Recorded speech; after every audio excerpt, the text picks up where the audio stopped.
Assalamualaikum warahmatullahi wabarakatuh. Perkenalkan, nama saya Diah Maulida Tunisa.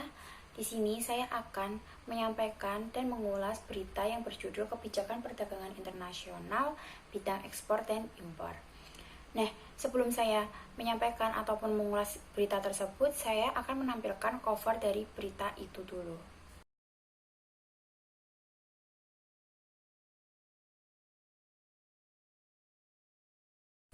Oke, jadi dengan judul berita Kebijakan Perdagangan Internasional Bidang Ekspor dan Impor, di sini selanjutnya saya akan menjelaskan isi jadi berita tersebut.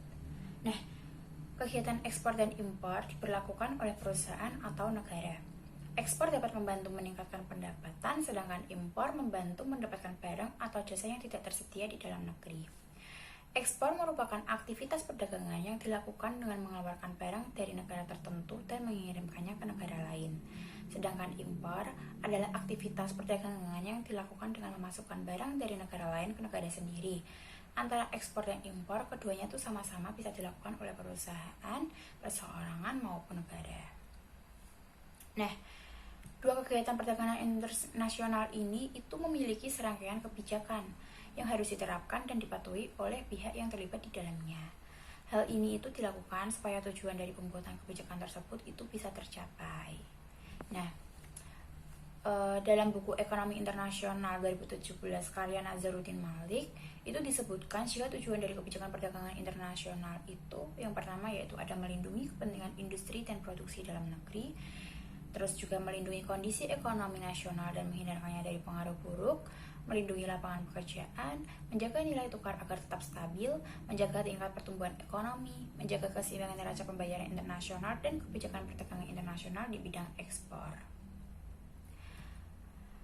Kebijakan ini bisa mempengaruhi secara langsung ataupun tidak terhadap transaksi atau kelancaran usaha, struktur, dan komposisi.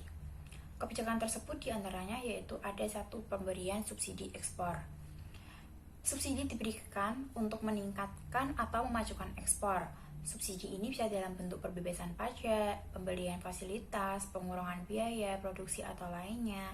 Dan tujuan subsidi ini adalah supaya produk ekspor bisa memiliki daya saing di negara tujuan. Kemudian ada penetapan prosedur ekspor. Sebelum melakukan ekspor, tentu eksportir atau pihak yang melakukan ekspor harus melakukan beberapa prosedur tertentu. Pemerintah memperlakukan kebijakan yang setidaknya bisa mempermudah alur ekspor. Yang ketiga yaitu ada dumping. Dumping itu adalah kebijakan penetapan harga barang ekspor lebih murah dibanding dalam negeri. Dengan arti lain, dumping merupakan kebijakan menjual hasil produksi di luar negeri lebih rendah dari dalam negeri. Biasanya kebijakan ini diterapkan apabila pemerintah dapat mengendalikan harga barang ini di dalam negeri terlebih dahulu. Kemudian ada larangan ekspor. Larangan ekspor merupakan kebijakan pelarangan untuk mengekspor barang tertentu ke luar negeri. Alasan pelarangan ini bisa karena ekonomi politik, sosial, ataupun budaya. Contohnya larangan ekspor yaitu minyak bumi, barang bersejarah, kayu, ataupun lainnya. Kemudian ada diskriminasi harga. Artinya, barang ekspor ditetapkan dengan harga yang berbeda untuk tiap negara. Biasanya hal ini dilakukan sesuai dengan perjanjian, misalnya negara A mengekspor pakaian ke negara B dengan harga murah, sedangkan pakaian yang diekspor negara A ke negara C tergolong relatif lebih mahal.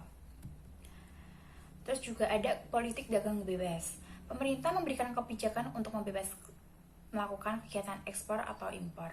Kebebasan ini dilakukan nantinya bisa membawa beberapa keuntungan. Contohnya mendapat barang produksi berkualitas tinggi atau barang yang harganya lebih murah.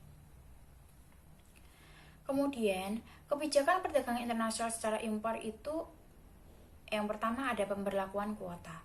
Pemerintah menetapkan kuota impor dalam jangka waktu tertentu, tujuannya supaya tidak mengganggu kegiatan produksi dalam negeri. Namun, apabila suatu negara telah menetapkan kebijakan politik dagang bebas, memberlakukan kuota tidak bisa dilakukan karena bisa mengganggu perdagangan internasional. Terus kemudian ada pemberian subsidi. Beberapa barang impor bisa jadi lebih murah dibanding barang produksi dalam negeri. Maka dari itu, pemerintah memberikan subsidi supaya harga barang dalam negeri bisa jauh lebih murah. Subsidi ini diberikan kepada produsen, misalnya dengan pengurangan biaya produksi. Kemudian ada larangan impor. Kebijakan pelarangan impor berlaku untuk beberapa barang yang dianggap bisa membahayakan lingkungan masyarakatnya.